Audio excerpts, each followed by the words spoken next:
The observation deck of the mining colony Sigma-7 had never felt so small. Emma pressed her palm against the reinforced glass teal, watching the Krell warships descend through the ash-gray clouds like predatory birds circling wounded prey. Behind her, the colony's 200 souls huddled in terrified silence, their faces illuminated by the crimson glow of emergency lighting. "How long?" she asked, not turning around. Elijah checked his datapad, his jaw tight. 18 minutes until they're in bombardment range. Maybe less. Emma closed her eyes. 18 minutes. That's all the time left before the Krell reduced their home to molten slag. Sigma-7 was a mining outpost on the frontier of human space, too remote to matter, too small to defend, and far too insignificant for Earth to notice its distress beacon. Or so they'd thought. The Krell had chosen their target well. Humanity's expansion into the outer sectors had been rapid but thin, spreading colonies like scattered seeds across 100 systems. The Terran defense fleet couldn't be everywhere at once, and predators like the Krell knew it. They'd been raiding frontier settlements for months, testing Earth's response times, probing for weakness. Sigma-7 was supposed to be an easy target. A footnote in a war that hadn't officially started yet. "We should have evacuated when we had the chance," someone muttered from the crowd. "There was never a chance," Elijah replied flatly. "Our transport ships are ore haulers, not speedrunners. The Krell would have picked us off before we cleared the gravity well." Emma turned to face the colonists. Miners, engineers, children, people who'd come to this barren rock seeking opportunity, not glory. They deserved better than this. They deserved to know that someone cared. "I'm sorry," she said softly. "I sent the distress call 4 days ago. I really thought..." The lights flickered, then went out completely. Darkness swallowed the observation deck, broken only by the pale glow of emergency strips along the floor. Confused murmurs rippled through the crowd, then escalated into panic as the entire colony seemed to shudder. "What's happening?" someone shouted. Elijah's datapad blazed to life, its screen casting harsh shadows across his face. His eyes widened. "Emma, you need to see this." She crossed to him in 3 quick strides, looking over his shoulder at the tactical display. The Krell fleet, 12 warships arranged in a classic bombardment formation, had stopped their descent. They hung motionless in the upper atmosphere, their weapons powered but not firing. "Why aren't they attacking?" Emma whispered. Then the display registered new contacts. Dozens of them. Hundreds.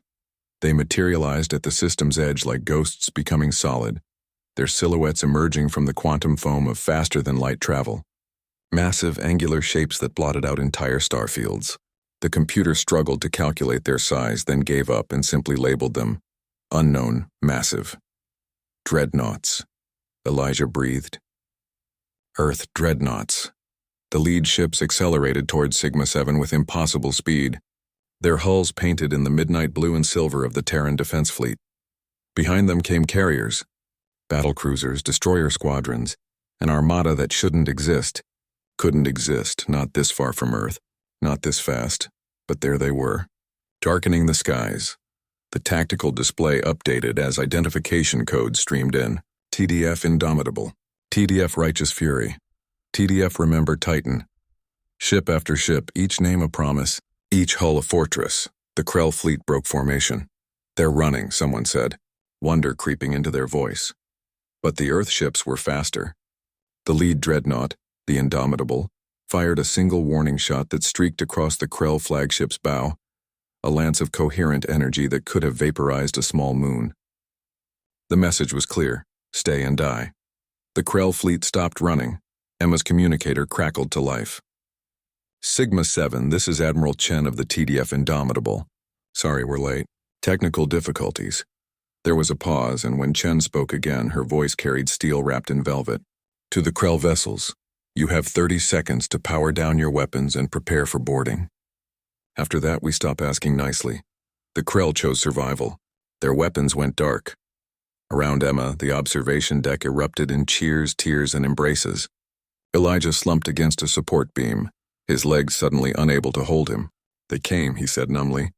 "Earth actually came for us." Emma watched the armada settle into orbit, a protective constellation of human determination and engineering. The dreadnoughts positioned themselves between Sigma-7 and any conceivable threat, their point defense systems active, their crews alert. Admiral Chen's voice returned. Sigma-7 were deploying relief teams and a marine contingent. Medical supplies, food, and a destroyer escort will remain in system until your defenses are upgraded. No colony gets left behind. That's a promise from Earth, from all of us. Emma felt something wet on her cheeks and realized she was crying. They thought no one would come, she whispered. Elijah stood beside her, watching the dreadnoughts darken the skies like protective angels. They were wrong. They underestimated us, not our weapons or our ships, but what we do for our own. The Krell think war is about dominance. They don't understand that humanity fights for something different. What's that? Emma asked. He smiled. Each other. Below them, the first Earth shuttles began their descent, carrying Marines in powered armor and medics with supplies. The Terran Defense Fleet had crossed half the galaxy in less than 4 days, breaking every speed record, pushing their crews and ships to the absolute limit, because Sigma-7 had called for help, because 200 people needed saving, because that's what humanity did. The Krell would learn this lesson tonight, as would every other species watching from the darkness between stars. Earth might be young, might be scattered, might be stretched thin across impossible distances, but Earth would always come. Always.